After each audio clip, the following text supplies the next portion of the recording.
Let's consider the three states of matter. We can try and model solid, liquids, and gases by a very simple model. Look at the first compartment. Which of the three states of matter do you believe this is showing? Look at the second compartment. Can you give a similarity and a difference between the two? Is the model realistic? What limitations does this model have?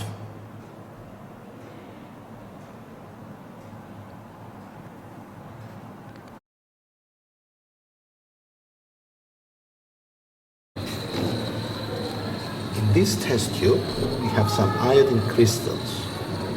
And at room temperature, iodine is a solid. Iodine, if heated, will go directly from a solid to a gas. Let's try that.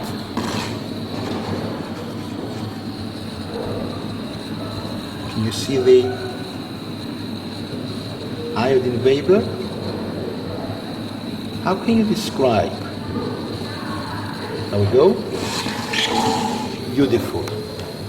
How can you describe the arrangement of the particles in the iodine in its gas state compared to the solid state? There we go, now it's turning back into a solid as it cools down. How about the motion of the iodine molecules in the gas state versus the solid state?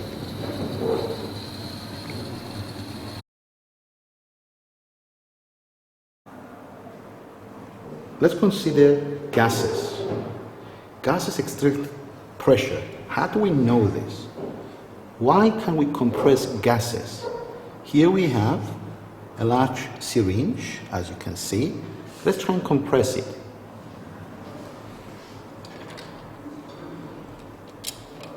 So as we apply a force, we're compressing the syringe, we're reducing the volume, and you can see that the force required to compress it increases. Why is that? What is causing the pressure of a gas?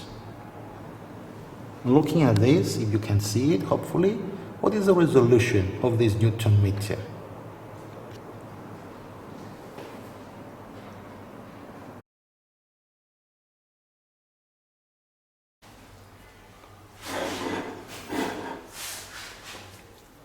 Here we have a syringe. There is a piston there, plunger, and it's sealed at the bottom. What will happen to the pressure inside the syringe of the gas inside the syringe as I slowly decrease the volume? Why does that happen?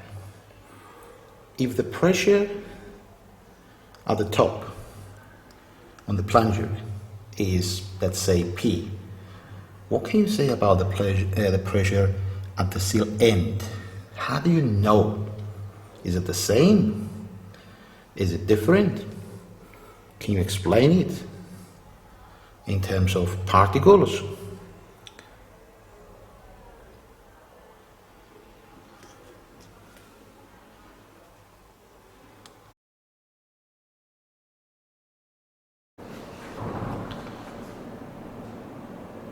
What causes pressure in a gas? What is the effect of temperature on pressure of a gas? Let's have a look at this setup.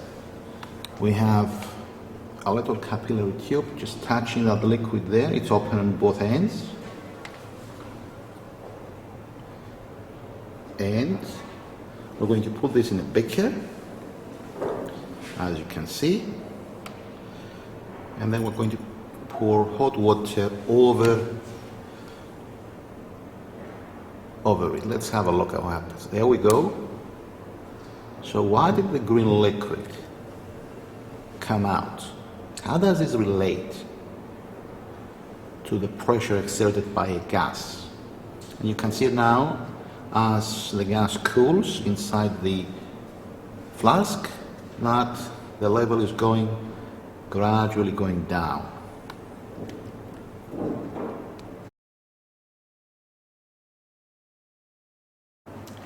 Let's just consider a sealed container, as you can see, with a piston at the top, and will decrease the volume of the gas very, very rapidly. What do you think will happen as the volume of the gas decreases very quickly? What happens to the pressure? What happens to the temperature of the gas? Let's have a look.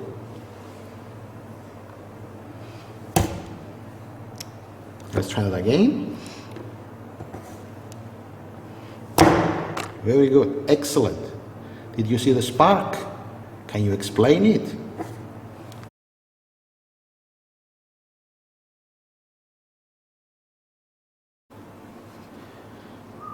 How does pressure and volume of a gas relate? Let's look at this equipment here. We have a digital pressure meter. We can see that it says the pressure is now 102.6 kilopascals. What does kilo stand for? What is the pressure if it's 122.6 kilopascals? What will happen if we decrease very, very slowly the volume so the temperature of the gas stays the same?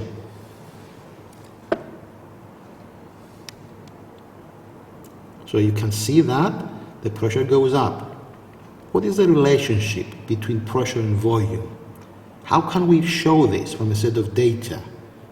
By doing a calculation or drawing a graph?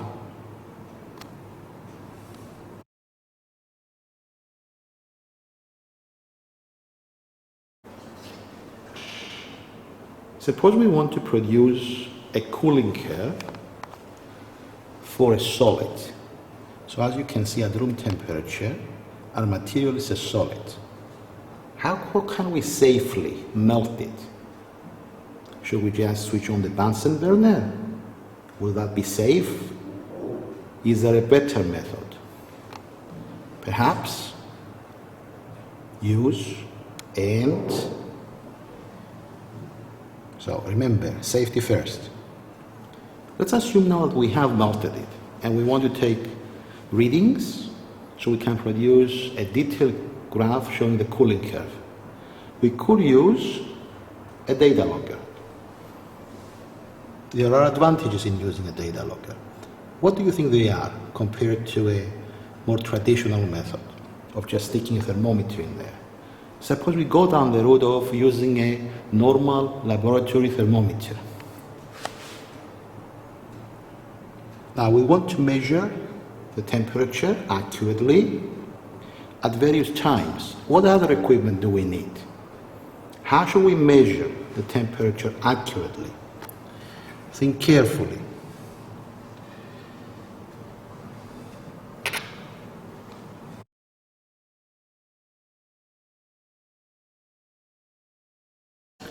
How can we use the equipment shown to find an accurate value of the specific latent heat of fusion of ice? Let's look at the setup carefully.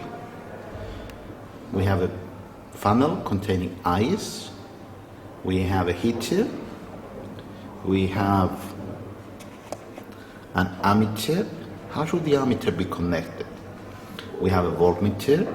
How should the voltmeter be connected? What other equipment do we need? How are we going to use it? Why do we have an identical setup with the heater not connected to the power supply? What is the function of this? Can you suggest any clear improvements to the setup? Look carefully at the ice. Look at the heater.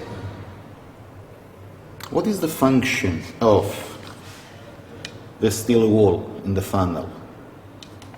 Should we have included some of it here